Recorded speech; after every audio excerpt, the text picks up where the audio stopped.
오늘은 이제 종료주일입니다. 우리 종료주일을 맞이하여 예배하는 분들과 한번 이렇게 인사하겠습니다. 예수님의 입성을 기뻐합시다.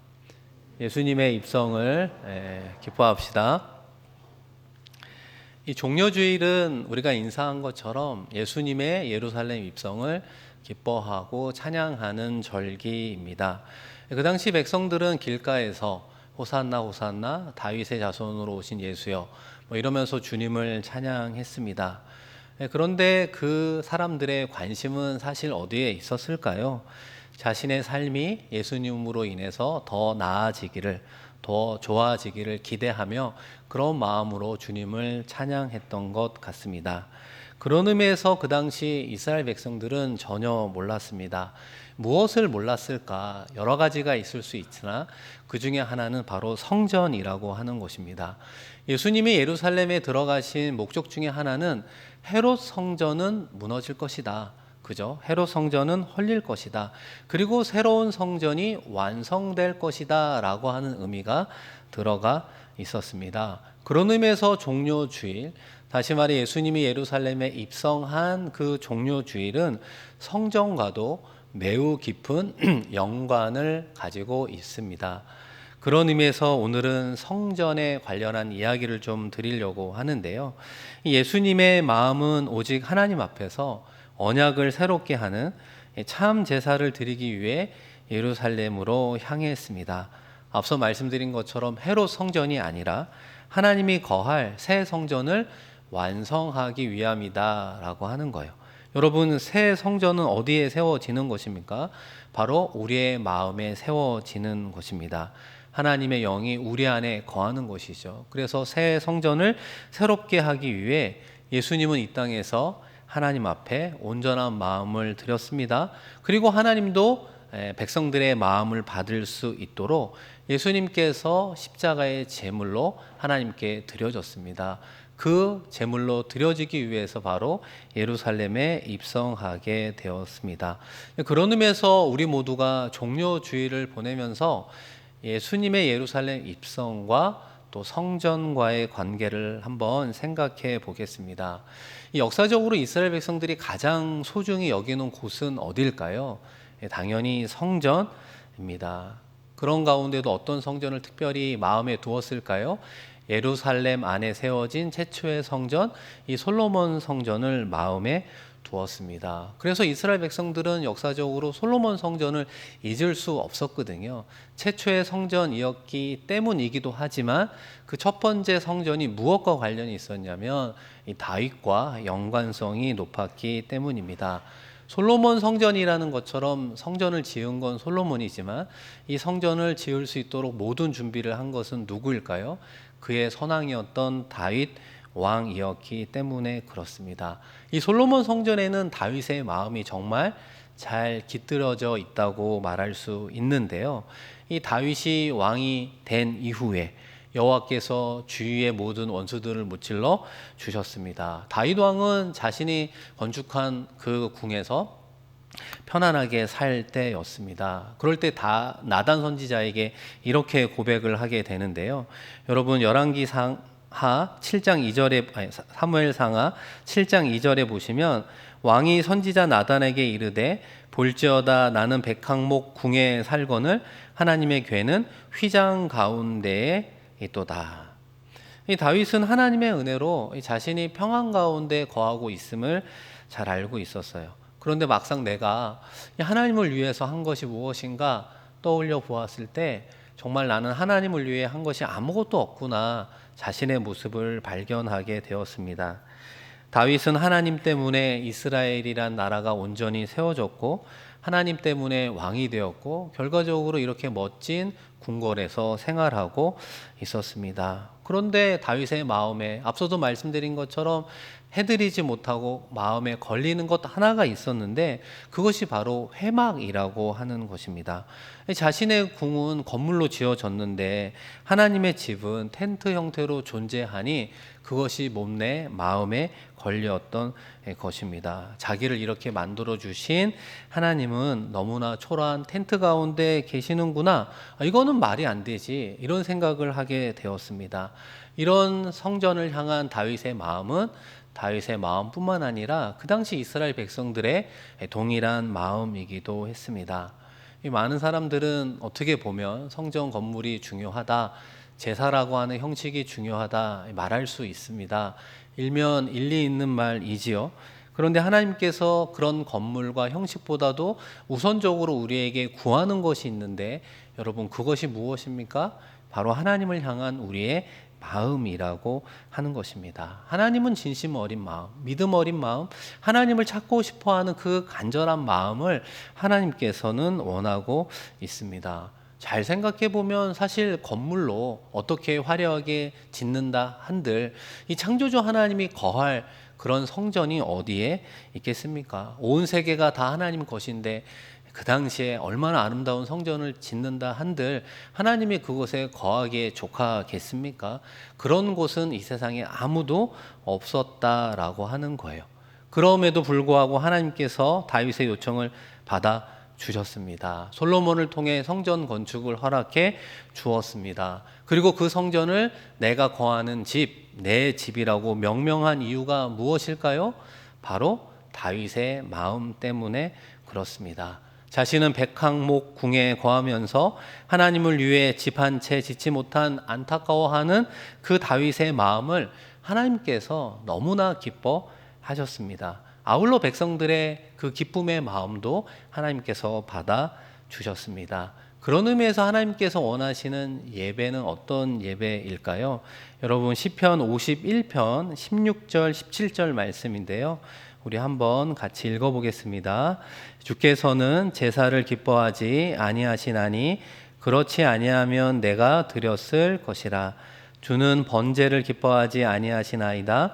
하나님께서 구하시는 제사는 상한 심령이라. 하나님이여 상하고 통회하는 마음을 주께서 멸시하지 아니하시리이다. 아멘. 하나님이 원하는 제사는 무엇이라고 우리에게 말하고 있습니까? 예배를 드리는 예배자의 상한 심령이라고 말씀합니다. 하나님을 향한 통회하는 마음, 자복하는 마음이라고 말씀하고 있습니다. 그런 의미에서 다윗은 건물로서의 성전은 짓지 못했지만 이미 그 마음의 성전을 아름답게 건축했구나 우리가 살펴볼 수 있습니다. 하나님은 그곳에서 예배하는 자들의 마음을 하나님은 기뻐하시는 것을 다윗은 너무나 잘 알고 있었습니다. 그래서 건물보다는 제사보다는 형식보다는 오히려 마음을 하나님께 드리는 그런 믿음 어린 마음을 하나님께 다윗은 드렸던 것입니다. 그런데 더 놀라운 것은 무엇입니까? 마음만 드린 것이 아니라 그 마음을 담아 하나님 앞에 자기가 갖고 있는 모든 것을 드리는 다윗의 모습을 보게 됩니다. 여러분 역대상 29장 3절 4절인데요.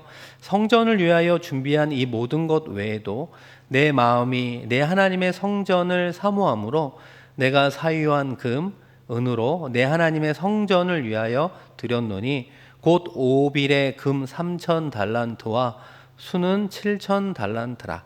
모든 성전 벽에 입히며.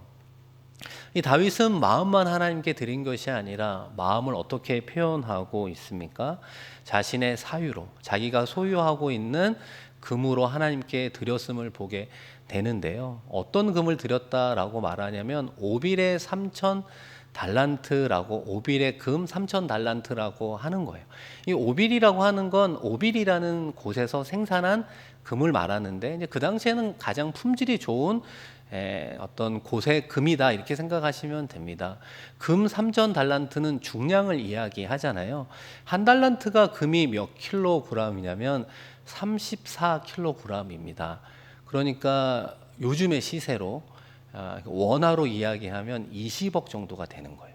근데 그 금 한 달란트를 몇 개를 드렸다고요? 3,000개를 드렸습니다. 별로 놀라지도 않으시는데요. 여러분 20억 곱하기 3천이면 얼마인 줄 아세요? 6조가 되는 겁니다. 6조. 그러니까 요즘 금값이 많이 올라서 이런 인플레이 현상이 일어난 부분도 있을 수는 있지만 어마어마한 금액을 하나님께 드렸구나 라고 하는 것을 보게 돼요. 그런데 여러분 오늘 함께 읽었던 역대상 29장 3절 말씀을 보시면 그 많은 물질을 드린 다윗의 마음의 중심은 무엇을 사모했다고 이야기하냐면 내 하나님의 성전을 사모했기 때문이다. 내 하나님의 성전을 위해서 성전 가운데 거하시겠다고 약속하신 그 하나님이 너무나 고맙고 감사하고 그 기쁨을 어찌할 수가 없어서 그렇게 드렸던 다윗의 모습을 보게 됩니다. 사랑하는 성도 여러분, 우리는 하나님으로부터 어떤 사랑, 어떤 은혜를 받았습니까? 우리 모두가 정도의 차이는 있지만 놀라운 사랑과 은혜를 받은 사람들이 아닙니까? 그런 가운데 우리는 신앙생활하면서 하나님을 향해 무엇을 어떻게 드리고 있습니까? 하나님을 향한 우리의 마음은 어떻게 표현이 되고 있습니까? 예전에 한번 들려드렸던 이야기인데요.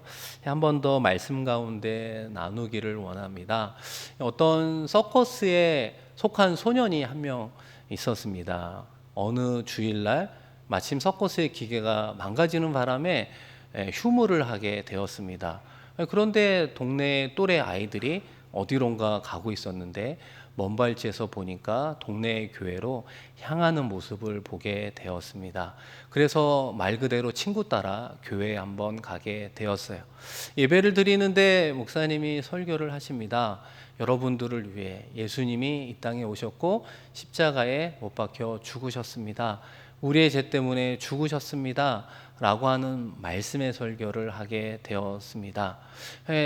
처음 듣는 설교였지만 누군가가 나를 위해서 피 흘려 죽으셨다라고 하는 그 말씀에 이 소녀는 깊은 은혜와 감동을 받게 되었습니다. 그리고 이어지는 봉헌 시간이었는데 그 헌금 바구니에 동네 소년들도 무언가를 넣는 것을 보았는데 자신은 그 하나님께 드릴 아무런 돈도 없었음을 보게 되었어요.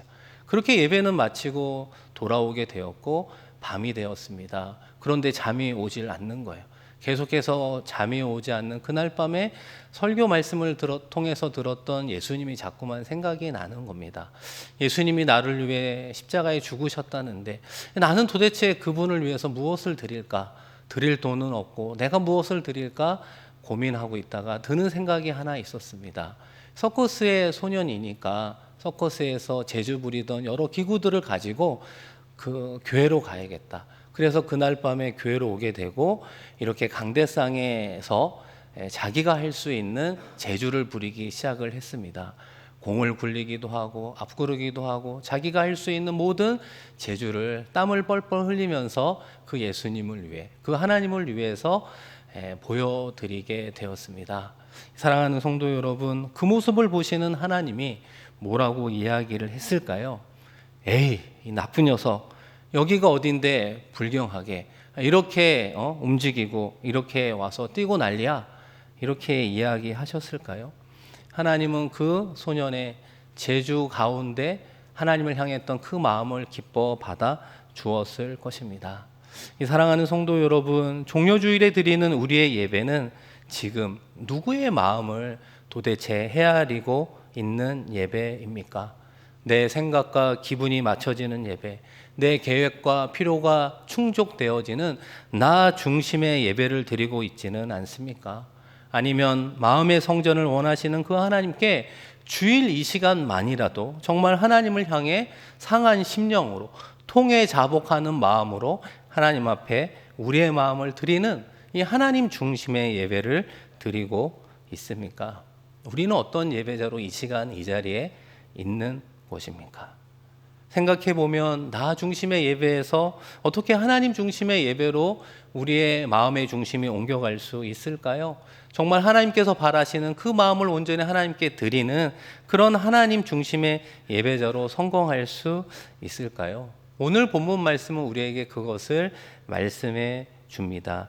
여러분, 본문 말씀 1절, 2절, 3절 말씀인데요. 우리 한번 의미를 생각하며 다 같이 읽어보겠습니다.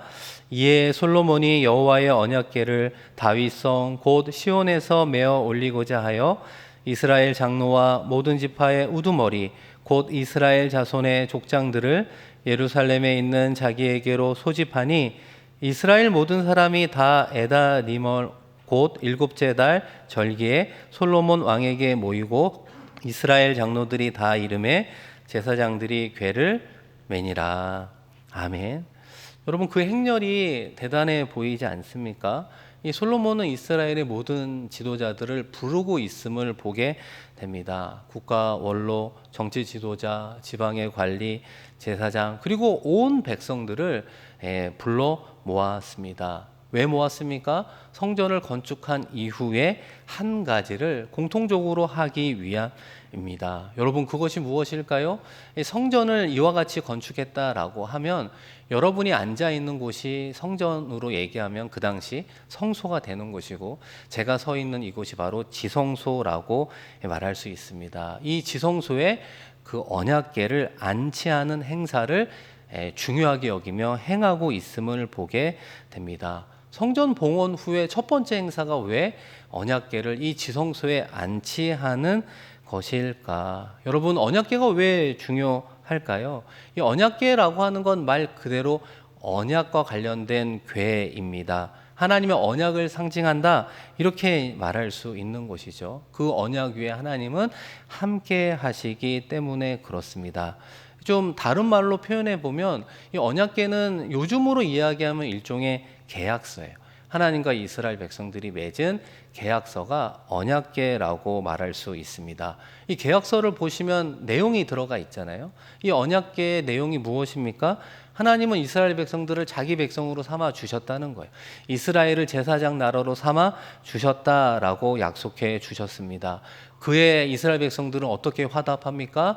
그렇습니다, 하나님. 우리도 다른 신을 섬기지 않고 하나님만을 섬기겠습니다. 하나님만을 우리의 유일한 통치자로 여기며 살아가겠습니다. 이렇게 약속한 거예요. 그래서 하나님과 이스라엘 백성들의 상호 간의 약속을 뭐라고 그러냐면 성경에서는 언약이라고 표현하는 것입니다. 그 언약이 담겨져 있는 상자가 바로 언약궤라고 하는 것입니다. 그렇기 때문에 이스라엘 백성 전체가 하나님이 거하시는 성전, 그 중에서도 가장 중요한 지성소에 언약궤를 안치했다. 이것은 어떤 의미가 있겠습니까? 우리가 하나님의 백성이니 하나님의 말씀에 순종하며 살아가겠습니다. 하나님의 통치를 받겠습니다. 라고 하는 온 이스라엘이 하나님에 대한 순종의 그 마음을 표현한 것이요, 하나님과 이스라엘 백성들 간에 맺으신 그 언약에 대한 일종의 공식적인 예식이었습니다. 그런데 중요한 것이 무엇일까요? 그런 언약궤가 지성소에 안치되었을 때 하나님이 그에 대한 반응을 어떻게 보여주었는가? 여러분, 열왕기상 8장 9절 11절인데요. 그 궤 안에는 두 돌판 외에 아무것도 없으니 이것은 이스라엘 자손이 애굽 땅에서 나온 후 여호와께서 저희와 언약을 맺으실 때에 모세가 호렙에서 그 안에 넣은 것이더라. 제사장이 성소에 나올 때에 구름이 여호와의 성전에 가득하매, 우리 11절은 함께 읽겠습니다. 제사장이 그 구름으로 말미암아 능히 서서 섬기지 못하였으니 이는 여호와의 영광이 여호와의 성전에 가득함이었더라. 아멘. 여러분, 11절 말씀을 먼저 알려드리면, 아까 말씀드린 대로 성전이 건축되고 지성소에 언약궤가 안치되었을 때 하나님께서 어떻게 반응해 주었습니까? 그 여호와의 성전에 함께 하셨다라고 하는 거예요. 그 함께 하셨던 증거가 구름이 충만해서 제사장이 능히 서지 못할 정도였습니다. 그러니까 구름이 많았다라고 하는 것은 여호와의 영광이 임했다라고 말할 수 있는 것이고요. 그것을 하나님의 입장에서 생각해 보면 하나님께서 매우 기뻐하셨다라고 하는 거예요. 그러니까 성전의 지성소에 언약궤를 안치하는 것을 하나님이 무엇보다도 기뻐하는 행위라고 오늘 말씀을 통해서 우리에게 보여주고 있는 것입니다. 그러니까 지성소에 언약궤를 두는 것이 중요하구나라고 하는 것을 우리가 기억해야 되는 것이고요. 또 하나 무엇을 기억해야 됩니까? 그 궁금한 언약궤 안에 무엇이 있었다고 이야기합니까? 방금 읽은 말씀에서는 두 돌판이 들어가 있다, 이렇게 이야기를 하는 거예요. 이 두 돌판이라고 하는 건 모세가 시내산에서 받은 십계명을 이야기하는 것이죠. 그런데 무엇이 사라진 것입니까? 아론의 싹이 난 지팡이, 그리고 만나를 담은 항아리가 사라졌음을 보게 됩니다. 왜 이것들이 사라지게 되었을까? 성경학자들이 어떻게 추정하게 되냐면 이 모세 시대 이후에 아론의 쌍난 지팡이와 만나의 항아리가 신성시 되었다. 그렇기 때문에 그것이 사라졌다고 이야기를 하고 있습니다. 나중에 솔로몬을 넘어서 후대의 왕 중에 히스기야라는 왕이 세워지게 되잖아요. 근데 히스기야 왕이 종교 개혁을 하면서 무엇을 없애게 됩니까? 이 모세가 만들었던 구리뱀, 놋뱀을 없애게 됩니다. 여러분, 왜 히스기야가 그 귀한 기념품을 없애게 되었을까요? 그 당시 이스라엘 백성들이 보이지 않는 하나님을 섬기는 게 아니라 보이는 놋뱀을 숭배했기 때문입니다. 그러니까 놋뱀이 하나님의 영광을 가로챘기 때문에 과감하게 그 놋뱀을 분쇄했던 것을 보게 되는 것이죠. 보이지 않는 그 하나님을 예배하고 집중하라, 이런 의미가 담겨져 있습니다. 마찬가지로 언약궤 안에 아론의 쌍난 지팡이, 만나의 항아리가 없어졌다라고 하는 것은 무엇입니까? 그 아론의 쌍난 지팡이와 만나가 이야기하는 기적과 때로는 이적은 사라질 수 있지만 무엇은 영원하다는 것을 말해주고 있습니까? 하나님과 이스라엘 백성들이 언약을 맺었던 그 두 돌판, 십계명, 하나님의 말씀은 영원하다라고 하는 것을 계속해서 말씀하고 있습니다. 여러분, 예수님도 그런 말씀 하시잖아요. 세상이 없어질지라도 불변하는 것 하나는 하나님의 말씀은 영원할 것이다. 우리 주님께서도 말씀해 주었습니다. 그렇기 때문에 우리는 어떤 언약 백성으로 살아가야 될까요? 어떻게 이 언약궤에 있는 언약을 지키며 살아가야 되겠습니까? 여러분, 이 언약이라고 하는 것은 히브리어 카라트라고 하는 단어에서 오게 되었는데요. 이 기본적인 뜻은 뭐냐면 자르다, 끊다라고 하는 거예요. 그런데 그런 의미가 어디서 나오게 됐냐면 나중에 창세기 15장 말씀을 읽어보면 이 아브람과 하나님이 언약을 맺는 말씀이 나오는데 특별히 어떻게 이야기하냐면 아브람이 하나님께 드린 제물을 반으로 쪼개라, 이렇게 이야기해요. 그러니까 제물을 반으로 쪼개고 그 사이로 불이 들어가면서 언약을 맺는 인상적인 사건이 나오게 됩니다. 그런 과정을 통해서 언약이라고 하는 단어가 종합적으로 어떻게 정의를 갖게 됐냐면 피로 맺은 약속, 생명을 건 약속이라고 하는 의미를 갖게 되었어요. 결국 하나님과 이스라엘 백성, 하나님과 우리와의 언약을 맺었다라고 하는 것은 어떤 의미가 있습니까? 하나님도 생명을 걸고 지킨다, 그런 의미가 있어요. 우리도 그 언약을 생명을 걸고 지켜야 된다라고 하는 부분이 있는 것입니다. 그것을 어길 경우 짐승이 둘로 쪼개진 것처럼 그렇게 죽게 될 것이라는 엄숙한 결의가 사실은 그 언약이라고 하는 단어 속에 들어가 있음을 보게 됩니다. 그런 의미에서 솔로몬 성전에 안치된 언약궤, 그 언약궤의 십계명을 통해 그 당시 백성들이 무엇을 깨달았을까요? 하나님은 정말 시간이 흘러도 하나님과 이스라엘 백성들과의 맺으신 그 언약의 상징인 그 두 돌판을 시간이 흘러도 공간이 바뀌어도 초월하여 보존하고 계시는구나. 정말 하나님의 약속이 영원하구나 라고 하는 것을 깨달음과 동시에 그것이 성전 안에 지성소에 안치되었을 때 하나님이 가장 기뻐하는구나, 우리의 삶이 그 중심으로 살아야 되는구나 라고 하는 것을 깨닫게 되었습니다. 사랑하는 성도 여러분, 종료주의를 보내는 우리는 무엇을 깨달아야 되겠습니까? 하나님께서는 그 언약의 관계를 지키기 위해 이 땅에 누구를 보내주셨다고요? 예수 그리스도를 보내주셨습니다. 하늘의 영광을 버려두고 이 땅에 우리와 같은 인간의 몸을 입고 성육신하신 예수님도 참 놀랍고 귀한데 그 예수님이 이 땅에 오신 목적은 무엇입니까? 바로 십자가의 죽음이라고 하는 거예요. 사랑하는 아들 예수 그리스도를 십자가에 죽기까지 하나님께서 무엇을 지키고 싶었느냐? 하나님과 우리와의 맺은 언약의 그 관계를 지키고 싶었던 것입니다. 내가 너희를 하나님의 백성으로, 하나님의 자녀로, 제사장 나라로 삼으신 그 언약을 지키고 이행하시기 위해서 독생자 예수 그리스도를 갈보리 언덕에 그 십자가에 피 흘려 죽기까지 하셨다라고 하는 거예요. 우리가 어떻게 하나님의 영이 거하는 우리의 마음의 성전을 세울 수 있었습니까? 우리의 마음의 성전에 바로 예수 그리스도의 십자가의 보혈이 흐르고 있기 때문에 그렇습니다. 허물 많고 죄 많고 죄를 먹고 살아가는 부족하고 연약한 우리의 존재임에도 불구하고 우리의 심령에 하나님의 영이 거하는 하나님의 성전을 세우기 위해 그 아들을 죽기까지 세우신 피 흘림이 우리 마음의 성전에 뚝뚝 떨어져야 되는 것입니다. 하나님도 그 언약을 지키기 위해서 목숨을 걸고 생명을 우리에게 주었음을 기억해야 되는 것입니다. 사랑하는 성도 여러분, 구약시대 솔로몬 성전에 봉헌을 할 때 이 이스라엘 백성들이 지성소에 언약궤를 안치하듯이 우리도 그 언약을 우리의 마음의 중심에 다시 한번 두어야 하는 것입니다. 그 언약을 우리의 마음의 중심에 둔다는 것은 무엇을 의미합니까? 우리 가운데 주시는 하나님의 말씀을 날마다 기억하며 우리의 마음의 중심에 새겨야 하는 거예요. 하나님 말씀을 붙잡고 살아가는 인생을 살아가는 것이 하나님과 우리와의 맺은 언약을 이행하는 우리의 모습이라고 하는 것입니다. 그런 의미에서 예수 그리스도 이후의 삶을 살아가는 우리 모두는 하나님 앞에 새 언약의 백성임을 기억해야 되는 거예요.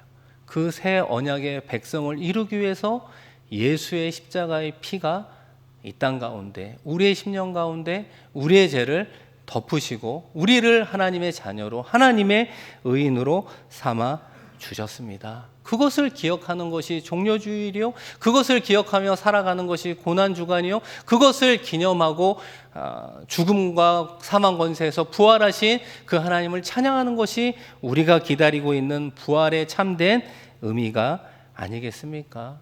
사랑하는 성도 여러분, 생각해 보시면 예루살렘이라는 지경이 있고 지역이 있고 그 안에 성전이 있습니다. 그리고 그 성전에 앞서 말씀드린 이런 지성소가 있고 이곳에 언약궤를 안치하는 그 모습을 우리가 상상할 수 있듯이 우리가 하나님의 관계 속에 살아가면서 우리의 존재 안에 마음이 있고 이 마음의 중심에 여러분은 무엇을 날마다 두고 살아가고 있습니까? 그 마음의 중심에 하나님께서는 하나님의 말씀을 세우기를 원하고 계십니다. 하나님의 말씀을 주님의 보혈로 싸매어 가기를 원하고 있습니다.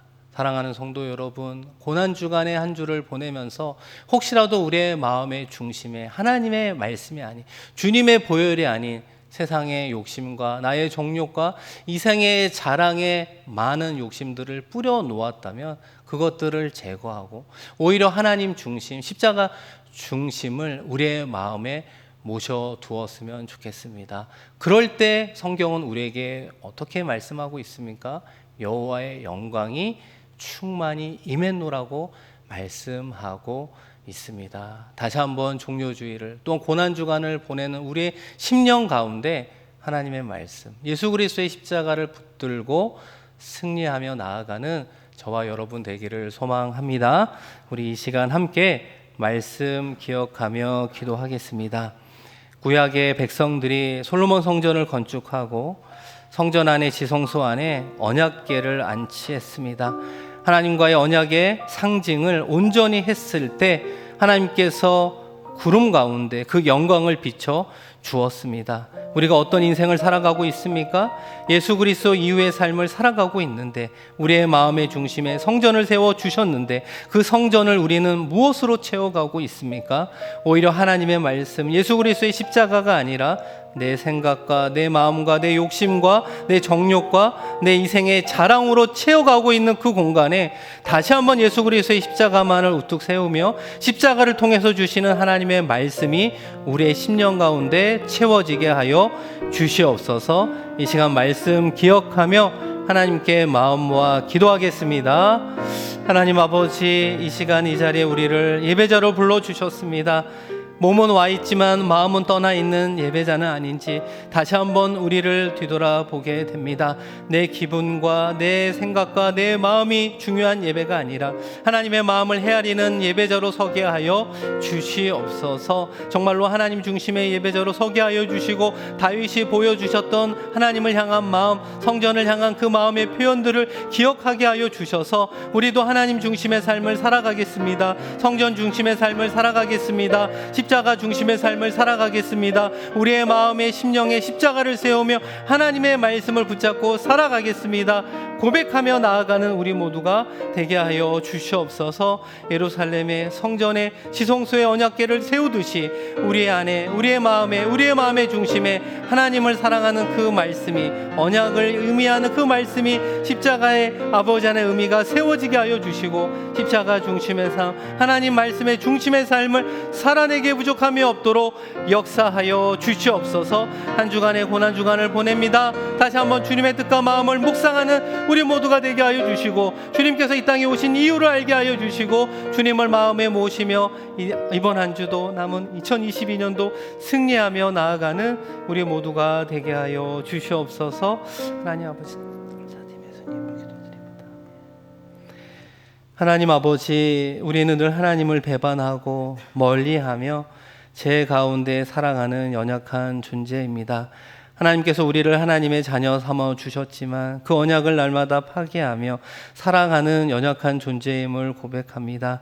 그럼에도 불구하고 언약에 신실하신 하나님은 언제나 우리를 사랑하시고 눈동자와 같이 지켜 보호하여 주셨습니다. 아버지 하나님, 독생자 예수 그리스도를 보내시고 십자가에 죽기까지 그 하나님의 사랑의 언약을 지켜주신 은혜를 우리의 마음에 새기게 하여 주시옵소서. 특별히 우리의 심령 가운데 하나님의 성전을 세워가시는 하나님, 우리의 마음의 성전 가운데 예수 그리스도의 십자가가 우뚝 서게 하여 주시옵소서. 그 십자가를 통한 하나님의 보혈의 은혜가 흘러가게 하여 주시고 십자가를 통해서 주시는 하나님의 말씀을 붙잡으며 살아가게 하여 주시옵소서. 그러할 때 솔로몬 성전 가운데 여호와의 영광이 충만했던 것처럼 우리의 심령에 성령으로 충만케 하여 주시고 우리의 삶의 자리에 많은 필요한 것들을 채워 응답하여 주시는 하나님의 놀라운 축복까지도 경험하며 승리하는 우리 모두가 되게 하여 주옵소서. 감사드리며 귀하신 예수 그리스도의 이름으로